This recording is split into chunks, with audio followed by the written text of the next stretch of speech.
Boa noite. Eu pensei que não ia chegar. E realmente tem hora que dá um desespero. Mas sabem, sempre quando... Nós humanos somos muito fracos. Nós nos desesperamos por qualquer coisa. E eu fiquei pensando assim, mas não é possível que...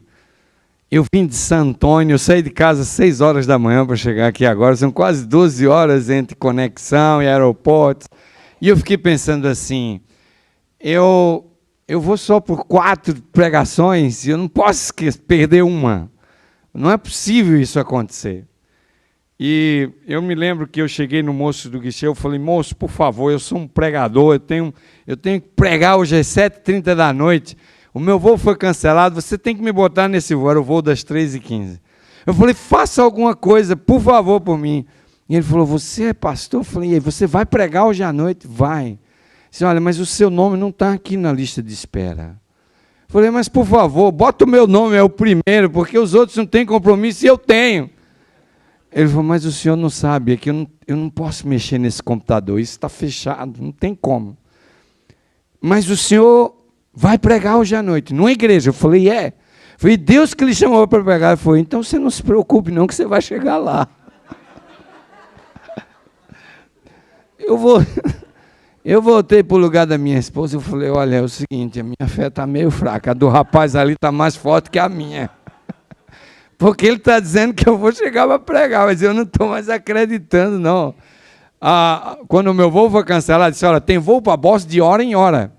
Mas me colocaram no último, que chegava às 8 horas da noite. Eu liguei para o pastor Samuel e falei, olha, eu vou chegar no aeroporto às 8. Mas eu estou aqui orando e tentando e brigando. E vocês sabem que, às vezes eu fico assustado comigo mesmo, porque a minha fé é muito pequena. E eu digo assim, mas eu sou líder, eu sou pastor. A minha fé devia ser mais forte. Eu devia sentar, relaxar e dizer, Senhor, está na tua mão. Mas eu queria resolver. Eu queria fazer alguma coisa. Eu não aguentava ficar ali sentado esperando, né? Mas Deus proveu. De repente, lá chamaram o Bezerra, eu não sei nem de onde aquele nome veio. Era o nome da minha esposa. Léa Bezerra. Eu falei, olha, se só tem para você, você vai ficar e eu vou. Falei para ela. Era o voo das 4h15, que estava 1 hora atrasado. Ia sair 5h15. Mas quando ela chegou lá, era 2 board pass para ela e para mim. E eu louvei a Deus por isso. Bem, nós chegamos, a mala não chegou, esse paletó aqui, o meu hóspede me emprestou, né? Deu certinho. O pessoal nem vai saber que não é meu. A gravata também, não pude fazer a barba, né? Estou meio assim, descuidado, mas eu vou poder pregar a mensagem que eu trouxe para pregar vocês hoje à noite. E eu louvo a Deus por isso. Sabem, meus amigos, Deus tem colocado grandes desafios na minha frente. E eu penso que Ele às vezes quer realmente testar a minha pobre fé. Porque nós vivemos 6 anos na África e essa sem dúvida foi a mais extraordinária experiência da minha vida.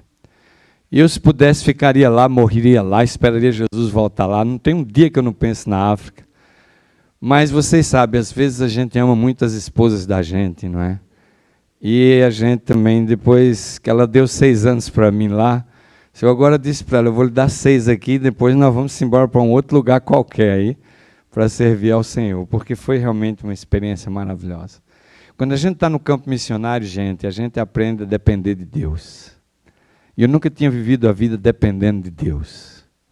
E foi aí que eu descobri como a vida é feliz, quando a gente vive só dependendo de Deus. A África me ensinou isso, e eu agora estou aqui nessa luta, né? Porque quando a gente vem para o lado de cá, é tudo tão muito fácil.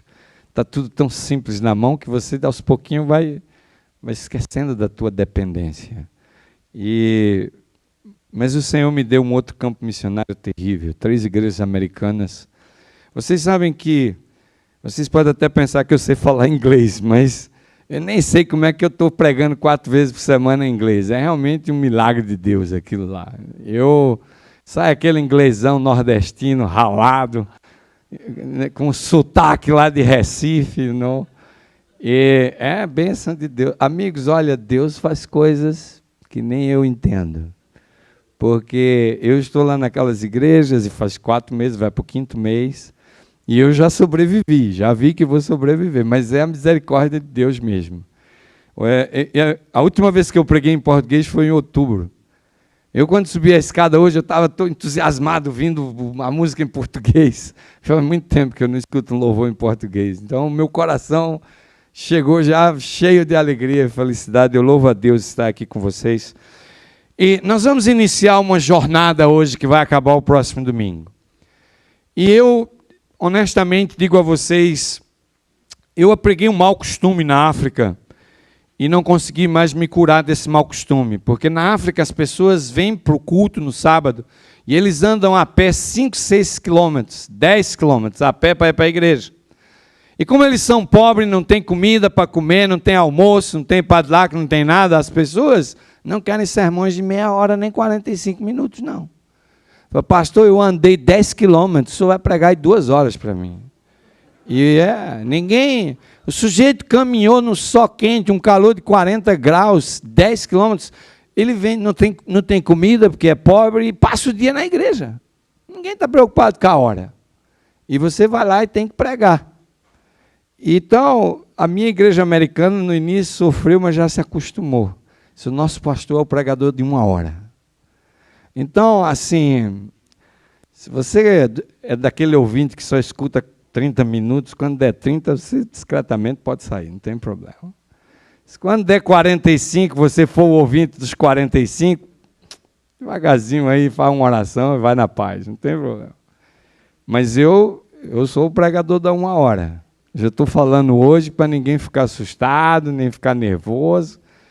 E às vezes o Espírito me manda ir mais um pouco, que é preocupante. Mas vamos deixar o Senhor dirigir, para a honra e glória do nome dEle. A nossa mensagem durante esse final de semana fala sobre o poder. E vocês sabem que não existe nada melhor que o poder. Eu acho que todo mundo aqui, em algum grau, já sentiu o poder. Não há nada melhor que o poder.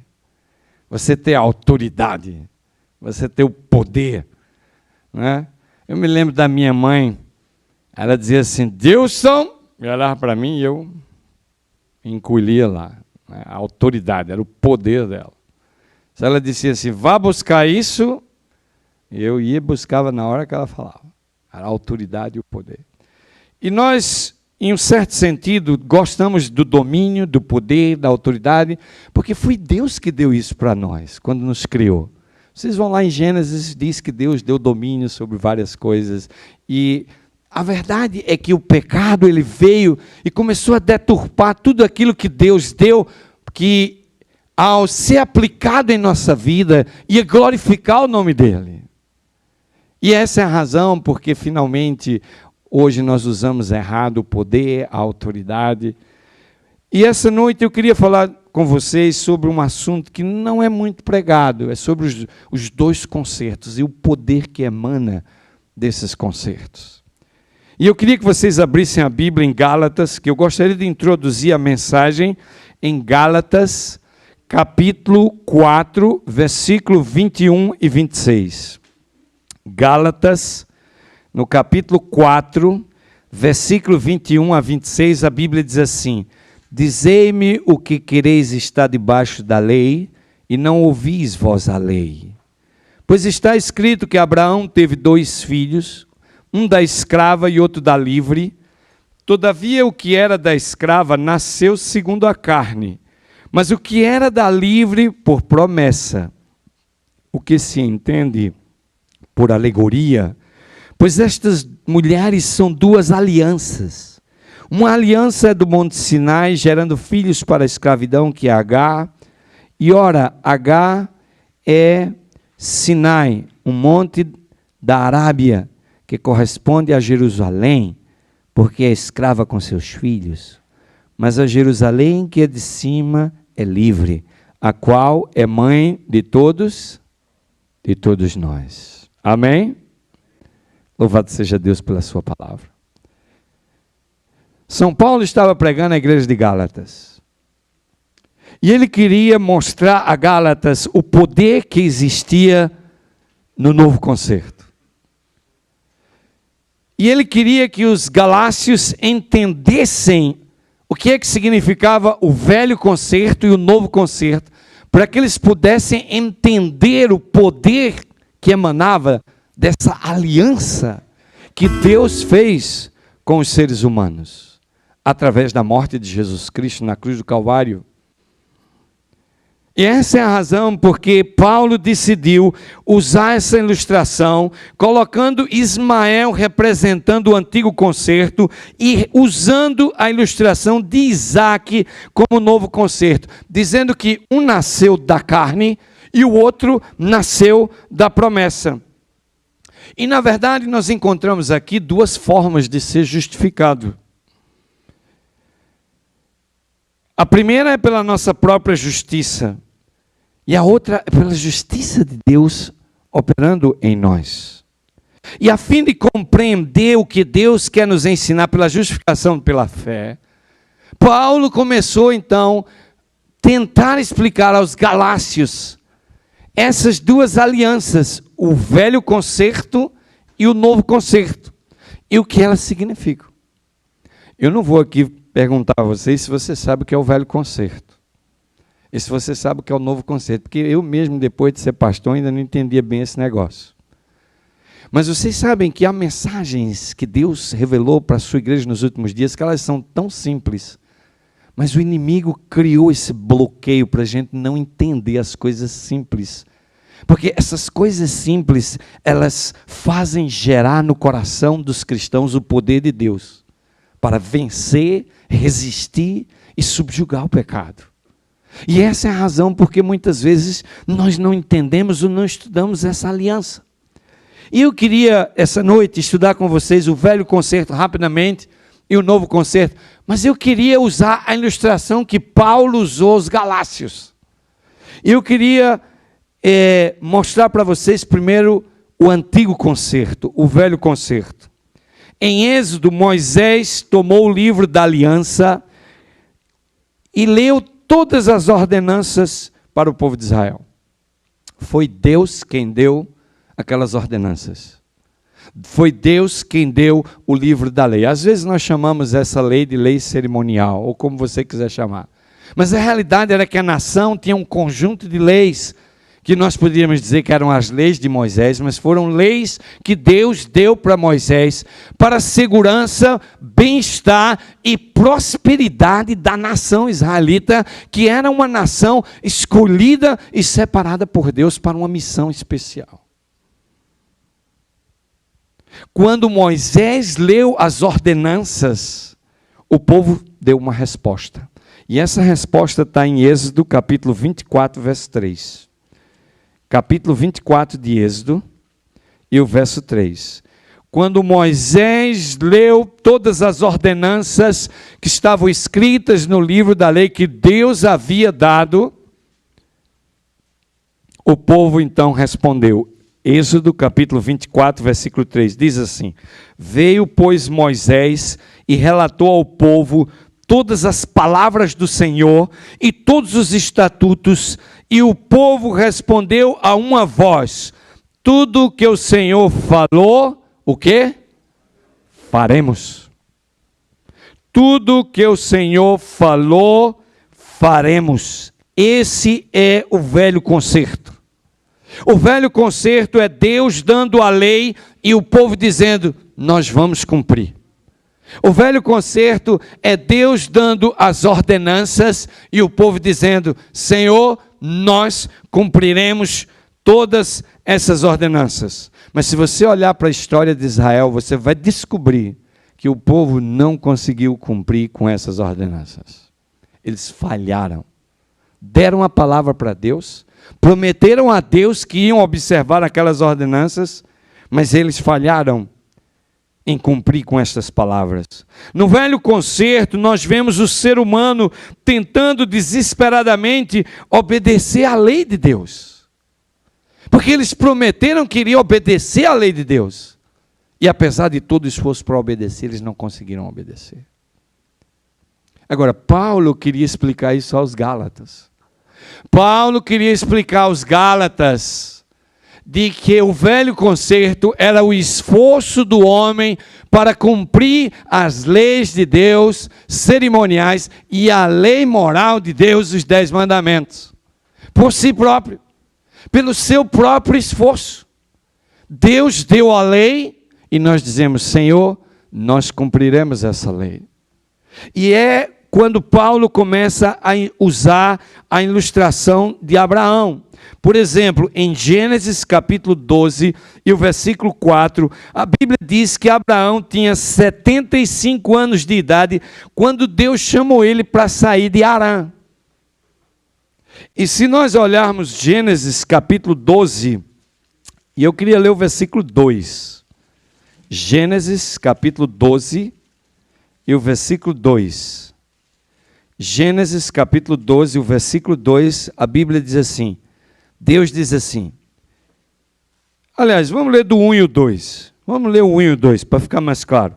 Ora, o Senhor disse a Abrão, sai da tua terra, da tua parentela e da casa do teu pai, para a terra que te mostrarei. Farei de ti uma grande nação, e te abençoarei, e te engrandecerei o nome, e tu serás o quê? Deus estava dizendo para Abraão, Abraão, eu vou te fazer grande, eu vou fazer de você uma grande nação. Abraão tinha 75 anos, quando Deus disse para ele sair da casa da parentela dele, e ele obedeceu a Deus, e seguiu exatamente o que Deus disse, e deixou a parentela dele para trás. Agora, quando Abraão estava com 75 anos, Deus visitou Abraão e fez a promessa a ele de que ele seria pai de uma grande nação.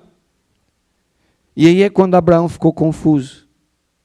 Abraão ficou confuso porque naquela época as pessoas viviam 100, 120, 130 anos de idade. E quando Deus apareceu dizendo para ele a promessa de que ele seria pai de uma grande nação, ele estava com 75 anos. E 75 anos já era uma idade muito avançada para ter filho. E a mulher dele era estéril. E ele ficou pensando assim, mas se eu vou ser pai de uma grande nação, como é que eu vou ser pai de uma grande nação se a minha mulher não pode conceber filhos? Não é possível isso. Mas Deus disse, eu acredito, eu creio. E Abraão, ele, juntamente com a sua esposa Sara, ele creu na promessa de Deus. Isso era um grande mistério para Abraão, como era que Deus ia fazer esse filho aparecer. Mas ele creu na promessa e seguiu em frente. Agora o casal aguardava o cumprimento da promessa. O que eles nunca sabiam ou pensaram é que a promessa ia demorar tanto.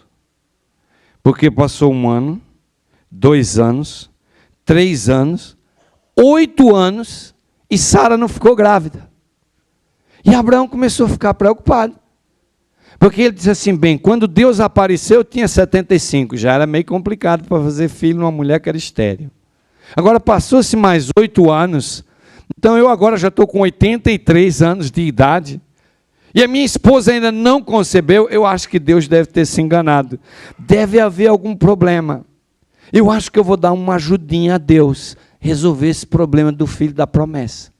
E ele então procurou Deus em Gênesis capítulo 15, versículos 2 e 3, nós vamos encontrar aqui Abraão procurando Deus com uma solução para o problema do filho da promessa. Capítulo 15, versículo 2 e 3 diz assim, então disse Abraão, ó Senhor Deus, o que me darás, se continuo sem filhos? E o herdeiro da minha casa é o Damasceno Eliezer. E disse mais Abraão, a mim não me tens dado filhos, de modo que um nascido na minha casa será o meu herdeiro. Aqui está o velho concerto. Deus fez a promessa, Abraão queria cumprir a promessa, pelas suas próprias forças. Abraão queria cumprir a promessa pelos seus próprios méritos. Deus disse que eu vou ser pai de uma grande nação, a minha mulher é estéril, eu já estou em idade avançada para conceber um filho, eu tenho um plano. Senhor, eu tenho uma maneira, já passou-se 8 anos e nada aconteceu, eu tenho uma sugestão. O meu servo aqui, Eliezer o Damasceno, ele nasceu no meu nas minhas tendas, cresceu, virou meu servo. Eu quero fazer ele o meu herdeiro. Ele vai ser o filho da promessa. Eu tenho uma solução. Senhor, tu estás com um problema para fazer o filho da promessa? Eu tenho a solução. Isso é o velho concerto. O velho concerto é o homem querendo cumprir a promessa de Deus pelas suas próprias forças. Mas aí Deus dá a resposta. Deus dá a resposta. Gênesis, capítulo 15, agora o versículo 4 e 5. Ao que lhe veio a palavra do Senhor, esse homem não será o teu herdeiro. Deus disse para ele. Essa solução que você trouxe não é uma boa solução. Esse homem não será o teu herdeiro, mas aquele que das tuas entranhas saiu teu herdeiro. Então levou para fora e disse, olha para o céu e conta as estrelas, se a podes contar. E então lhe disse, assim será a tua descendência. Assim será a tua descendência. Queridos, Abraão queria dar solução. E isso é o velho concerto. Abraão disse, Senhor, eu vou dar um jeito para o filho da promessa. Deus disse, não, Senhor. Você vai ter um filho que vai sair das tuas entranhas. E Abraão disse, a coisa está mais complicada ainda agora. Porque eu já estou com 83 anos, a minha mulher é estéril. Como é que esse filho da promessa vai sair das minhas entranhas? Não é possível. Mas o Senhor Deus disse, se vocês lerem o versículo 6, eu não vou ler para ganhar tempo, diz assim que Abraão creu e isso lhe foi imputado como justiça. Deus disse, reafirmou a promessa, disse que o filho das minhas entranhas, eu creio. Isso é o novo concerto. Note aqui, imediatamente ele trouxe a solução para Deus ao velho concerto. O homem tentando cumprir a promessa de Deus. E logo a seguir, quando Deus dá a resposta, ele exerce fé e crê pela fé, e isso é imputado como justiça. Deus vai fazer por mim uma coisa que eu não posso fazer por mim mesmo. Isso é um novo concerto. Era Deus fazendo uma coisa que ele não podia fazer. Agora, meus queridos, nós temos que entender que hoje existem muitos cristãos dentro da igreja que estão vivendo debaixo do velho concerto. Estão tentando cumprir a lei e viver uma vida justa. E quando isso acontece, a vida cristã vira um fardo tão pesado que só Cristo pode dar descanso e paz.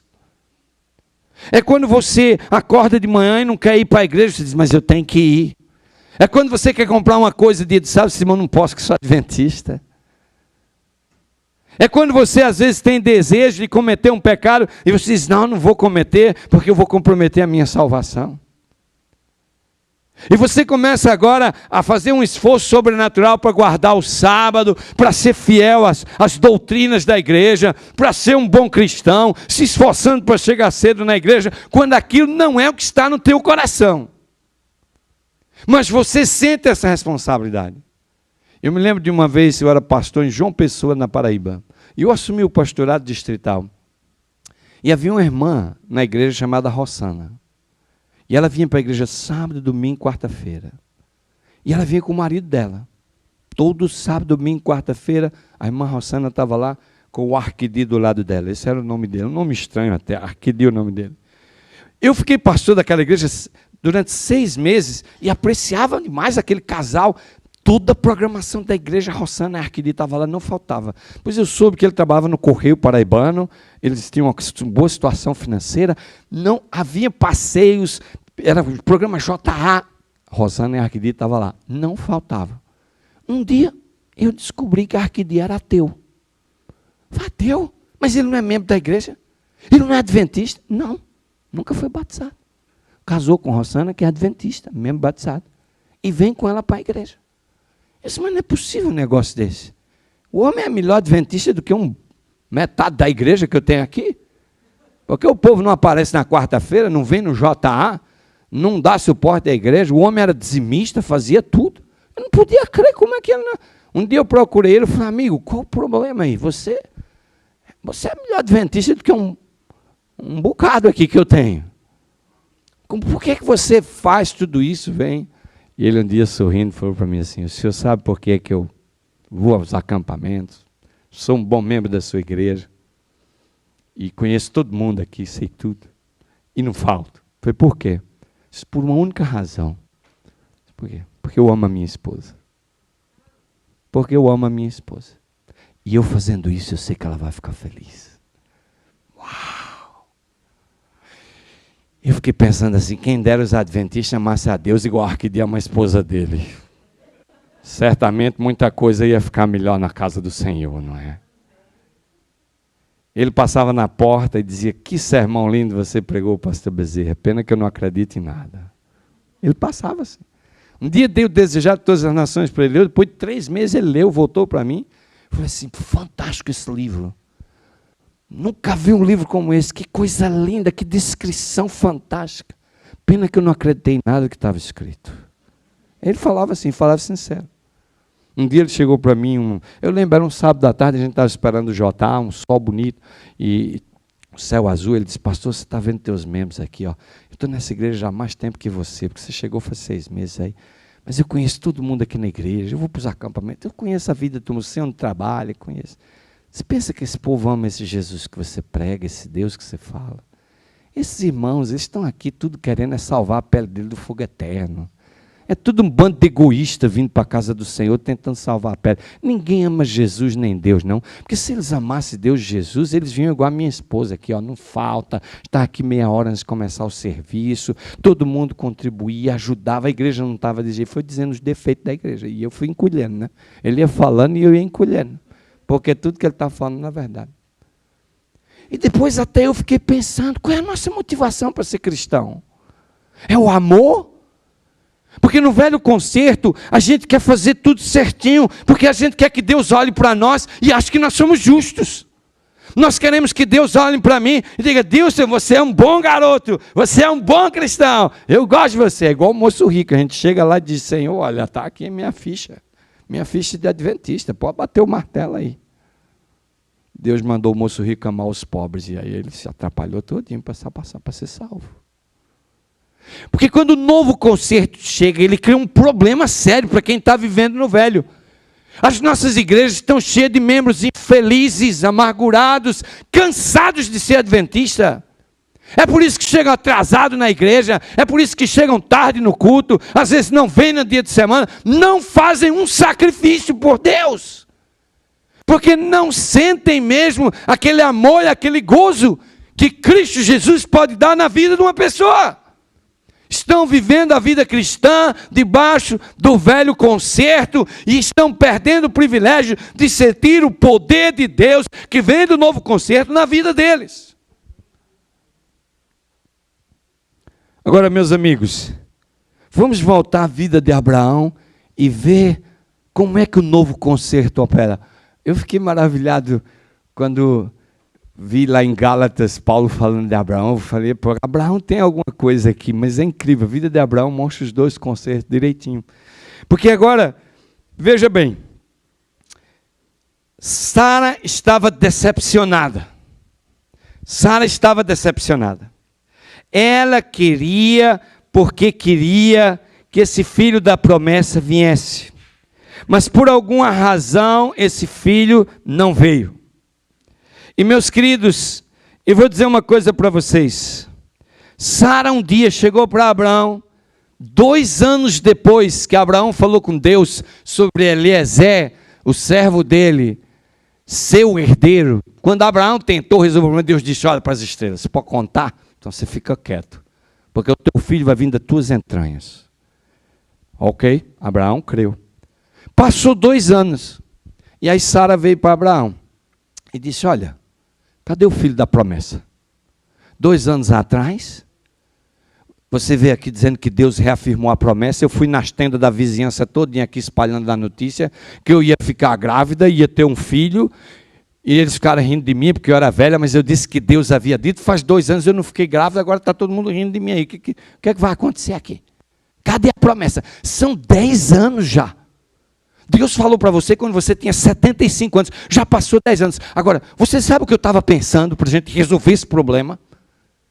Eu estava pensando que quando Deus apareceu a você naquela noite, que você estava falando do seu servo Eliezer, o Damasceno, quando Deus apareceu aquela noite, Deus não falou nada de mim. Deus falou que o filho vinha das suas entranhas. Então o filho não tem nada a ver comigo. Então eu tenho uma solução. E a solução dela estava em Gênesis, capítulo 16 e o versículo 2. Olhem sua solução. Agora Sara está trazendo uma solução para o problema. E a solução dela: disse, pois, Sarai a Abrão: o Senhor me tem impedido de ter filhos. Toma minha serva, porventura terei filhos dela. E ouviu Abrão a voz de Sarai. Isso é o velho concerto. Primeiro era Abraão querendo resolver o problema de Deus, ok?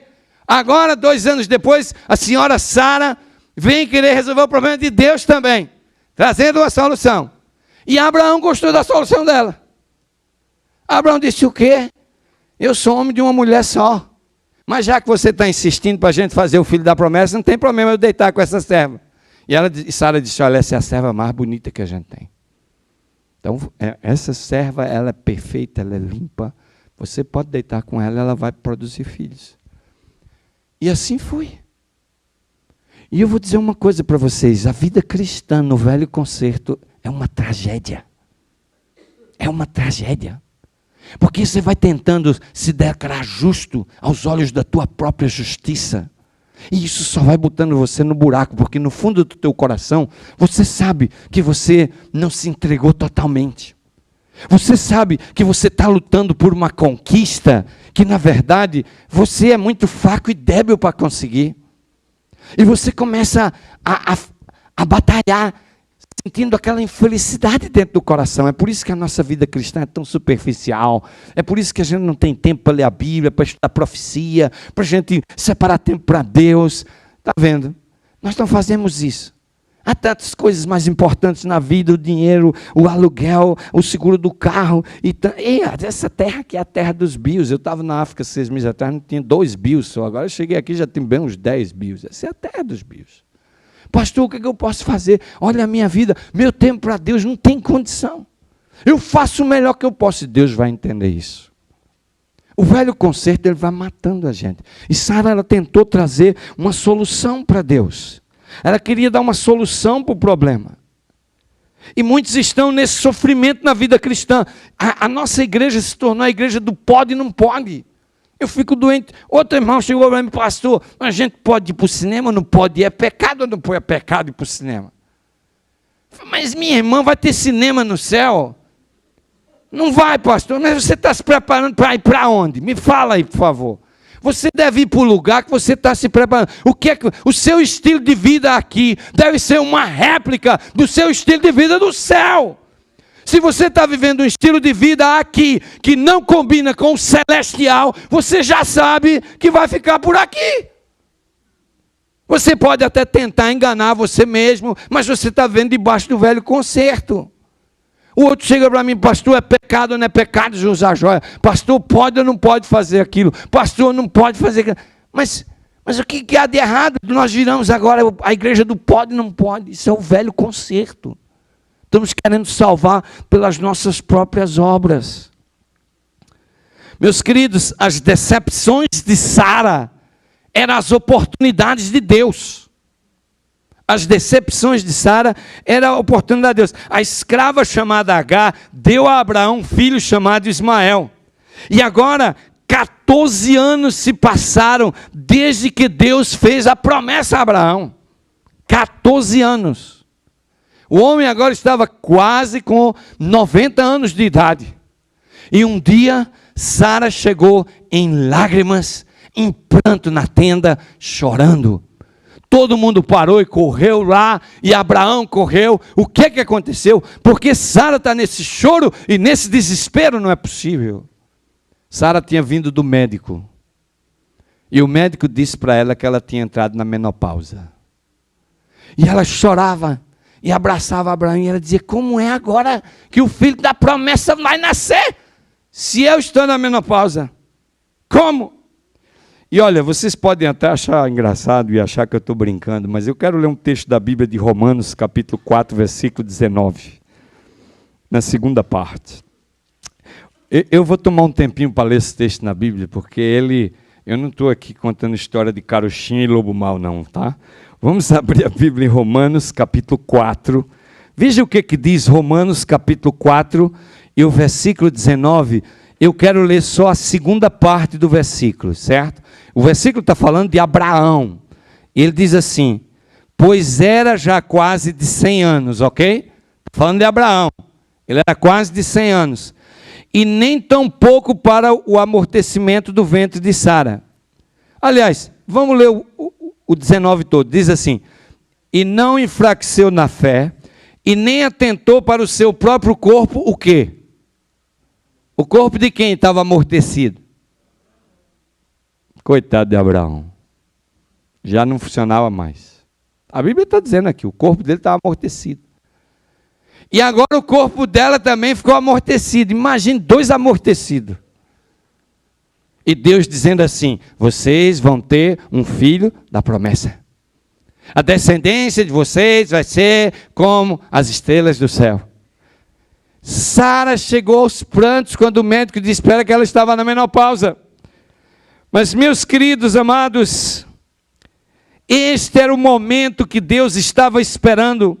O que era uma má notícia para Sara, era uma boa notícia para Deus. Deus estava esperando que os recursos humanos se esgotassem completamente e não houvesse mais nenhuma esperança de concepção, porque Deus queria fazer um milagre. A concepção de Isaac é um milagre, e é Deus quem faz o milagre, é Deus quem dá o poder, é Deus quem faz você grande, é Deus quem lhe dá a vitória sobre o pecado, é Deus que lhe faz grande, forte, brilhante para a glória dele. Porque Abraão e Sara não podiam se orgulhar de nada, porque os dois já estavam amortecidos sexualmente, mas gerar um filho naquela idade, só Deus poderia fazer. Há coisas na tua vida, meu jovem, meu irmão, que você está tentando fazer, que você nunca vai conseguir, mas Deus quer fazer por você. O problema é que você não está deixando Deus fazer. O problema é que para Deus fazer, você tem que se render, você tem que chorar, igual Sara e Abraão. Você tem que amortecer o teu ego e dizer, Senhor, não tem como mais. Não tem como mais. E aí vai começar a ser pela fé. E quando nós começarmos a exercitar a fé, o poder de Deus vai se manifestar. Há milagres na tua vida e na minha que só Deus pode fazer. E você está aí quebrando a cabeça, tentando. E eu hoje à tarde estava desesperado naquele aeroporto, querendo fazer uma coisa. Minha esposa dizia assim, você corre para lá, corre no Customer Service, corre para aquele lado, corre para aquele guichê, vai um voo para Boston no portão 17, corre para lá, vai depois, 1 hora depois no 18, vai 1 hora depois no 19, e eu estava desesperado, querendo resolver o meu problema. Devia ter ido num cantinho lá da sala, sentado, ou mesmo se ajoelhar e dizer, Senhor, não há nada que eu possa fazer. Só Tu pode fazer.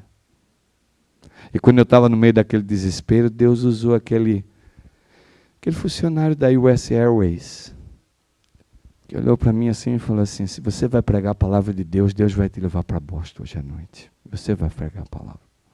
E não podia crer quando eu estava sentado no avião, decolando da Filadélfia para Boston. Quando o avião desceu em Boston, eu falei, Senhor, perdoa a minha falta de fé. Perdoa a minha debilidade espiritual. Eu preciso aprender a confiar em Ti. Eu preciso ser mais forte na minha experiência cristã contigo. E meus queridos, nós estamos vivendo no velho concerto e a gente não percebe. A gente às vezes acha que a nossa experiência é forte, é boa. Mas se vocês forem agora a Gênesis no capítulo 21, let's go a Gênesis capítulo 21. Quando a gente vai em Gênesis no capítulo 21, a gente vê o novo concerto. Gênesis capítulo 21. Gênesis capítulo 21, eu quero ler do versículo 1 até o versículo 3. Gênesis capítulo 21, do versículo 1 até o 3. A Bíblia diz assim, e o Senhor visitou a Sara, como tinha dito. Ele fez como havia prometido. E Sara concebeu e deu a Abraão um filho na sua velhice, ao tempo determinado de que Deus lhe falara. E Abraão pôs no filho que ele nascera, que Sara lhe dera, o nome de Isaque. Amém, igreja? Louvado seja Deus. Isso é o novo concerto. Abraão e Sara não podiam fazer mais nada. Mas aí Deus veio e fez por Abraão e Sara o que eles não poderiam fazer por ele mesmo. Queridos, no novo concerto nós exercemos a fé. O homem não pode cumprir a promessa por si próprio, mas Cristo pode fazer isso por nós. Isaque representa a salvação em Cristo Jesus. A cruz com a promessa da vida eterna é o ponto vital do novo concerto e da nova vida em Cristo Jesus. Quando Isaque nasceu na casa de Abraão, havia alegria e felicidade. E da mesma maneira, quando Jesus Cristo nasceu nas campinas de Belém, pela primeira vez na história da humanidade, um coro angelical desceu do céu e deu um concerto especial para privilegiados pastores, em celebração e glória ao nascimento daquele que estabeleceria um concerto eterno de salvação para salvar todos os seres humanos. Louvado seja Deus por esse novo concerto. Eu tenho que confessar a vocês que eu nasci nessa igreja e fiquei ignorante anos e anos sobre o novo concerto. Não pude ter essa percepção de ver a glória e o poder que emana desse novo concerto, que foi selado com o sangue de Jesus Cristo, que agora, pelo poder de Deus, é importado para o nosso coração, nos dando poder para resistir o pecado, para vencer as nossas debilidades e fraquezas espirituais. E às vezes eu fico pensando, mas por que Deus deu o velho concerto? Por que Deus deu o velho concerto?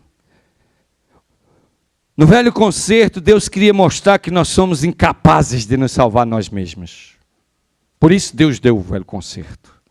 Deus não pode aceitar a nossa própria justiça, porque nós temos uma natureza pecaminosa.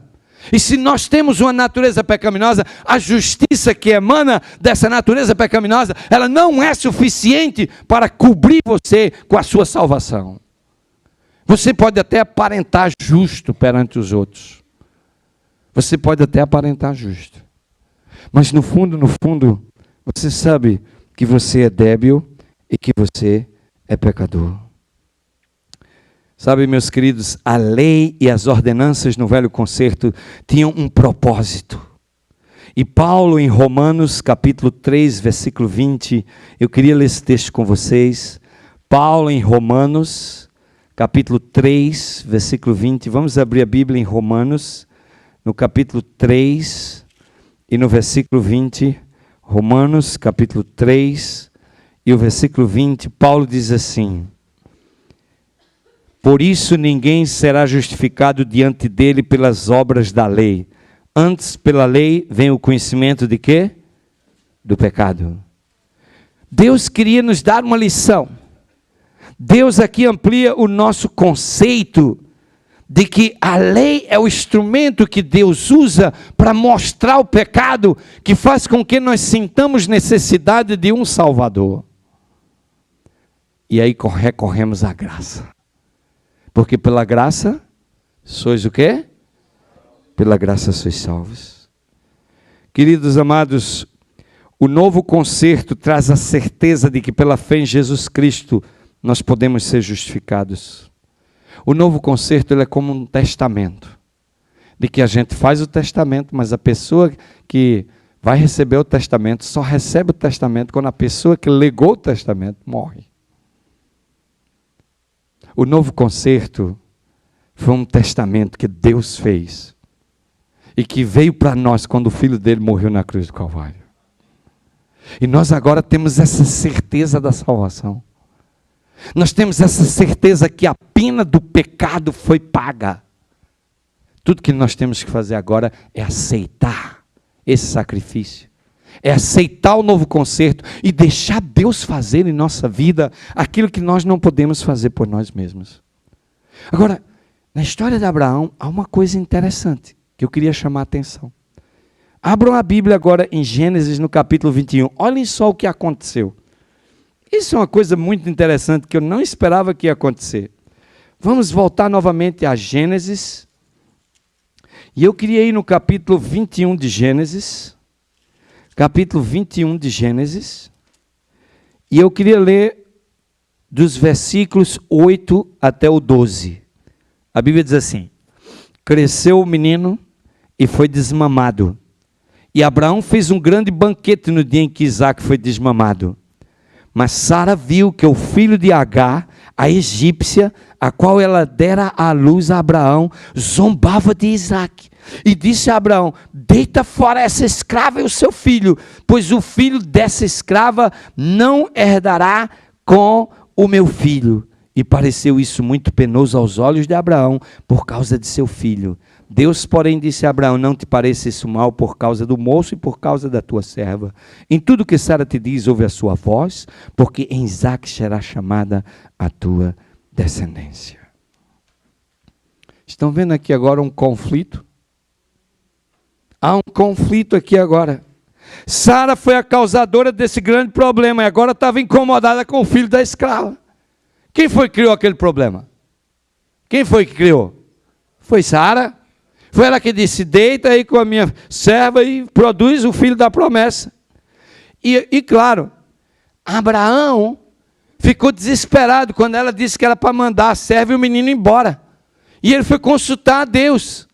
Mas quando Sara mandou ele deitar com a serva, ele não foi consultar a Deus, não. Ele correu para a cama com a serva.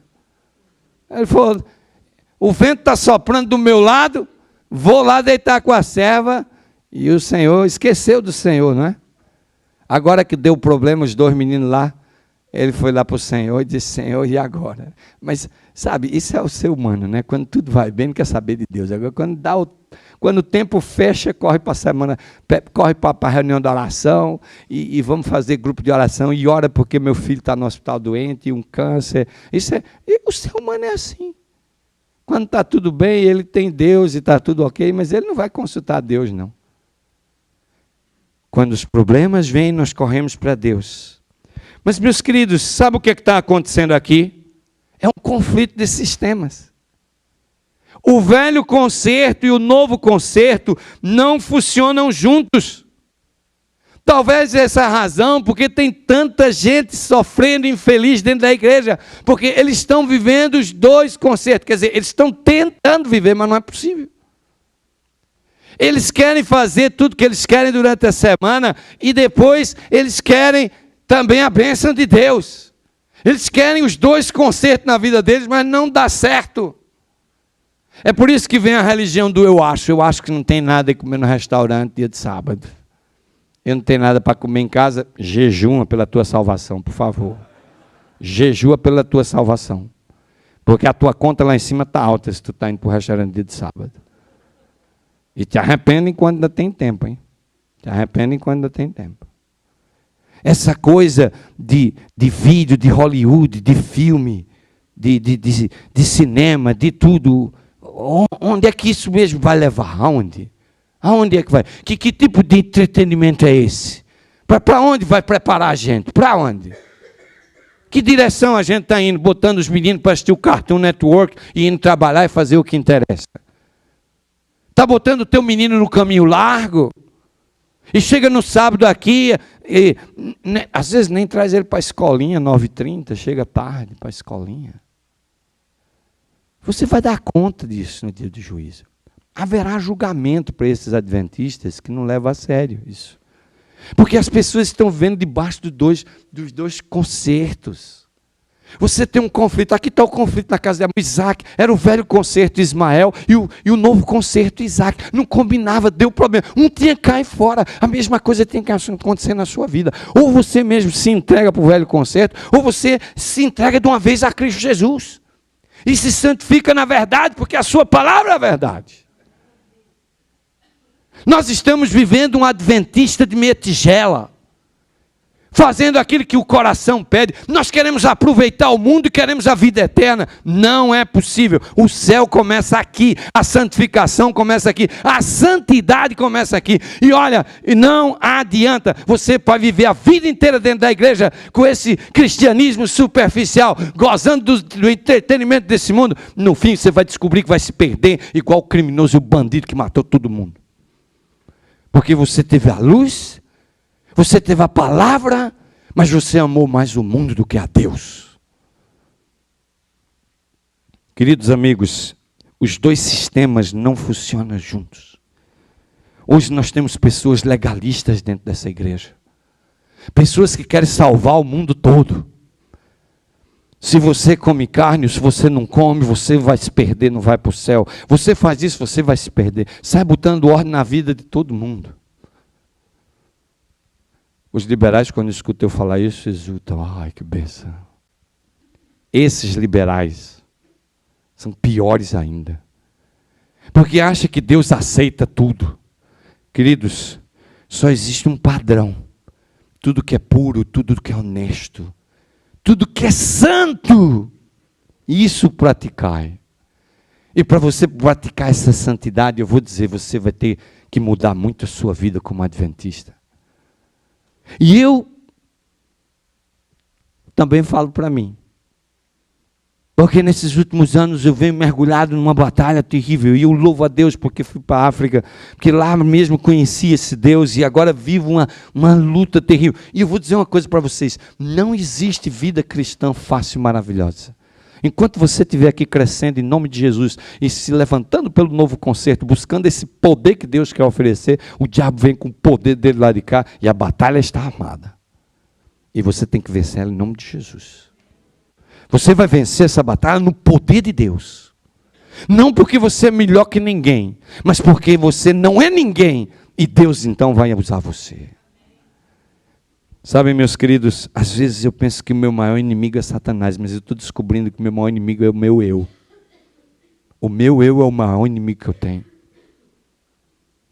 E eu digo a vocês, eu não pense porque eu estou aqui pregando e que é maravilhoso, e o pastor Bezerra, coitado de mim, esta mulher sabe bem quem eu sou. Ela e Deus me conhecem muito bem. Ela sabe as minhas fraquezas, minhas debilidades, meus pecados. Ela sabe. E eu não sou santo. Às vezes é até embaraçoso para mim dizer a vocês que houve um tempo do meu ministério que quando eu acabava de pregar, eu media o termômetro da minha pregação pelos membros que passavam na porta e dizia, maravilhoso sermão. E ela sabe, no dia que ninguém dizia nada, eu ia dirigindo o carro para casa e falei, o sermão hoje foi uma porcaria. E ela dizia, foi bom, eu gostei. Eu falei, ninguém disse nada. Não foi bom. O eu é o nosso maior inimigo. Você não consegue chegar aqui 9h15 para ficar 15 minutos louvando, ou ajoelhado aqui orando. Sabe por quê? Porque você não tem o senso que essa é a casa de Deus. Você pensa que aqui é a casa de Deus. Se você soubesse que aqui é a casa de Deus, você ia pedir o pastor para abrir a igreja todo dia. E você todo dia, meia hora antes para o trabalho, meia hora antes para o trabalho, você passava aqui para você querer, porque você queria ir para o trabalho depois de ter encontrado Deus na casa dele. Mas você não tem esse senso, nem eu também. Não estou falando só para você, não. Nós precisamos fazer uma mudança, porque há um poder que está disponível no novo concerto. Há um poder que está disponível. Há um poder que Deus está disposto a nos oferecer. Mas, meus queridos amados irmãos, eu digo a vocês, nós não podemos estar debaixo dos dois concertos. E nem podemos estar no velho concerto. No plano da salvação e da redenção não há opção. Ou você se rende a Deus e se entrega a Ele, ou você pode dar seu dízimo, cantar no coral, ser pastor, ser presidente, ser o que você for, você vai estar perdido dentro da igreja. Porque a salvação é uma experiência com Cristo. É o poder de Cristo entrando na tua vida e fazendo por você o que você não pode fazer. E isso é justificação pela fé. É simples, é igual 2 e 2 é 4. E a igreja não quer estudar isso, e a igreja não quer saber disso. Mas sabe por quê? Porque quando a gente vai fundo nesse assunto, você tem que entregar o coração. Você tem que entregar tudo. Você não pode dar metade. Ou você dá tudo, ou você não dá nada. Se Deus não estiver dirigindo o carro da tua vida, Ele não está dentro do carro. Porque Ele não senta no banco do passageiro e nem senta no banco de trás. Você tem que escolher. Não há opção para nós, irmãos. Eu nasci nessa igreja, vivi nessa igreja, sentei nesses bancos, fui infeliz nesses bancos, tive vontade de ir para o mundo, não fui com medo de ser contado como ímpio, fiquei dentro da igreja. Levou anos, me senti perdido dentro desse ministério, até o dia que realmente me senti tocado e falei, eu preciso mudar eu e não o mundo. Eu queria mudar a igreja, queria mudar o sistema, a organização, todo mundo, mas na verdade o problema era eu, porque eu não queria me render, eu não queria me entregar. E mesmo depois de ter essa visão, agora vem a luta. Porque primeiro você tem a visão, você sente a necessidade, você sabe que precisa, e a batalha agora para se entregar, e a batalha agora para se render. Quantas e quantas noites eu tenho deitado a cabeça no meu travesseiro, clamando por misericórdia, por coisas que fiz na minha liderança, na minha igreja durante a semana, que realmente não representavam o ministro do Senhor. Quantas e quantas vezes? Quantas e quantas nights, quantas e quantas noites eu cheguei e precisei deitar a minha cabeça no travesseiro e fazer uma avaliação do meu dia, de tudo que aconteceu, dizendo, Senhor, eu preciso de a cada minuto a Tua presença. Eu preciso aprender a caminhar contigo, porque eu venho vivido a vida inteira caminhando por mim mesmo. Sabe, meus queridos amados, nós temos uma tendência natural de julgar as pessoas. Nós queremos julgar as pessoas. Nós queremos saber tudo. Esse domínio e autoridade que Deus nos deu, nós queremos esse poder, mas nós queremos diferente. Eu e minha esposa, nós temos lutado, e graças a Deus, cada manhã a gente tem lido a Bíblia junto e orado junto. Essa foi as bênçãos da África, a gente não fazia isso antes, estamos fazendo agora. E nós estamos numa luta, um pecado que temos, e eu vou contar para vocês, e eu estou contando, não é para ilustrar a vocês que a luta é grande, é para nós pastores, membros, nós somos tudo farinha do mesmo saco nessa guerra. E precisamos de Jesus na nossa vida e do poder dele. Eu perdi o meu celular domingo passado em Dallas. E o meu celular estava cheio de informações e eu fiquei desesperado. E eu fiquei 2 dias esperando que alguém achasse meu celular e dissesse alguma mensagem, falasse alguma coisa. Ninguém dizia nada. E eu já estava preparando para ir na AT&T. Liguei lá e disseram, olha, o celular está desligado, não tem como track o celular. Não tem como achar o celular. E eu sei que eles falaram, olha, tem um dispositivo chamado Find My iPhone, mas eu nem sabia que isso existia, eu comprei o celular recentemente, não sabia de nada dele, eu não entendo bem tecnologia dessas coisas. Mas eu fiquei mal mesmo, e na minha irritação eu falei, vamos comprar outro celular, alguém já pegou aí, isso é um sem vergonha, um bandido safado, já levou para o México para vender, esculhambei logo tudo de uma vez. E aí depois a minha mulher, não, mas talvez, não sei, depois um dia passou, não apareceu, ela também falou, isso agora mesmo, seu celular já está mesmo lá no México, não sei aonde. Um dia, eu falei, vamos na AT&T que eu vou pegar um celular velho que eu tenho aqui e botar meu telefone nesse celular, não vou comprar outro. Mas quando a gente estava para sair, eu fui no meu e-mail e tinha uma mensagem lá, dizendo assim, você perdeu um fone. Eu falei, ei, minha filha, não vamos ainda ver outro fone, porque alguém fez contato. Eu falei, olha, eu perdi meu fone. A pessoa disse, olha, talvez eu tenha o seu telefone, mas eu preciso saber que o fone é seu. Eu mandei um telefone, a pessoa ligou, uma senhora distinta, finíssima. Falou, Mr. Bezerra, eu tenho o seu telefone desde domingo. Estive fora, não pude ligar, mas seu telefone está comigo seguro, não perdeu-se nada. O senhor pode mandar qualquer pessoa vir aqui pegar o seu telefone. Uma mulher fantástica, uma pessoa de uma mansidão super extraordinária.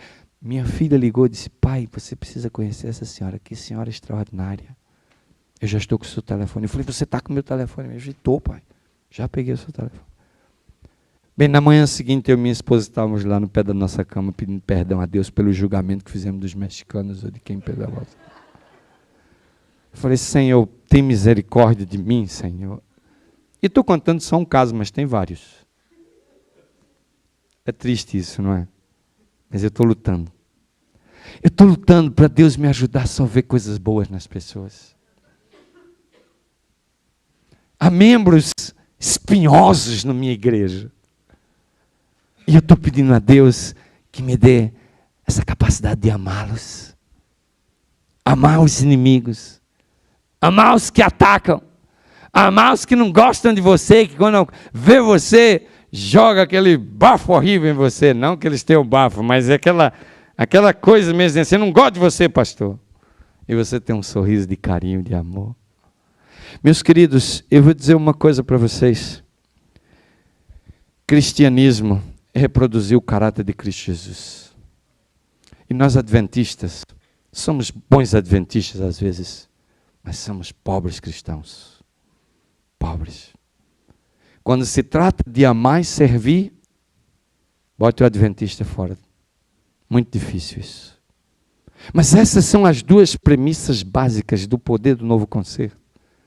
Amor, independente das circunstâncias e quem quer que seja. Amor e serviço. Eu quero dizer uma coisa para vocês. Eu venho lutando com minhas debilidades e fraquezas. E eu digo a vocês que todos nós estamos no mesmo nível. Temos diante de nós uma batalha tremenda. Eu quando olho para o horizonte profético, vocês têm um pastor que estuda profecia, vocês escutam muita profecia. Porque eu sei que o coração desse homem está cheio disso e ele prega disso, porque eu também tenho isso no meu coração. Mas quando a gente olha para a cortina do horizonte e começa a ver o que essa igreja vai passar na tribulação, e eu olho para a minha igreja, e eu olho para mim, e eu choro. Eu clamo a Deus que abra os nossos olhos. Porque nós temos a verdade, nos orgulhamos da verdade, mas não vivemos ela. Porque a Bíblia diz assim, o cumprimento da lei é o amor. Eu nunca esqueço um dia quando eu estava dando estudo para um batista, e a gente vinha estudando até que chegou o estudo do sábado. E quando chegou no dia do estudo do sábado, eu peguei ele. Mostrei os 4 mandamentos da lei de Deus, depois eu fui mostrando e levei ele para Tiago lá 3 e mostrei para ele que quem não guarda um mandamento se torna réu de todos e não guarda nenhum. E eu fui botando ele na parede assim e ele foi ficando nervoso e uma hora deu um murro na mesa, levantou e falou assim, é verdade, nós batistas não guardamos a lei, mas vocês adventistas também não guardam. Aí fui eu que dei o pulo da mesa, falei, guarda. Ele falou, não guarda. Eu falei, guarda. Uma hora eu falei, por que você está dizendo que os adventistas não guardam a lei? Ele falou, vocês adventistas são tão transgressores da lei como nós batistas, porque Jesus disse que o cumprimento da lei é o amor, e vocês adventistas não amam. E aí eu sentei na mesa. Nem nós, nem eles guardavam a lei. Porque a lei que Jesus está falando, quando a gente guarda ela, o resultado do guardar essa lei é o quê? É o amor. E onde é que está o amor na nossa igreja? Aonde? Queridos, eu estou há 30 anos no ministério. Já tive muitas lutas na minha vida. Mas eu vou dizer uma coisa para vocês. A coisa mais difícil do ministério nesses 30 anos, mais difícil, e é a qual eu mais tenho lutado na minha vida, é para amar os meus membros. Independente de quem eles sejam. Esse é o requerimento de um ministro do Senhor. Amar as suas ovelhas, independente. Queridos, amar a Deus sobre todas as coisas e o próximo como a si mesmo. Só é possível quando você se entrega a Jesus. Só é possível quando você vive debaixo do novo concerto. Porque essa é uma coisa que Jesus vai fazer por você, que você não pode fazer por você mesmo. Esse vai ser o grande milagre de Deus na tua vida. É você deixar Deus fazer por você uma coisa que você não pode fazer por você mesmo. A minha oração nessa noite é que o Senhor te abençoe e te guarde. Que o Senhor te ajude a abrir os teus olhos e ver a glória do Senhor. que está se aproximando. Que nós possamos realmente fazer uma entrega e viver a nossa vida no novo concerto, deixando que Deus faça por nós aquilo que nós não pode fazer por nós mesmos. E essa é a minha oração, em nome de Jesus. Amém.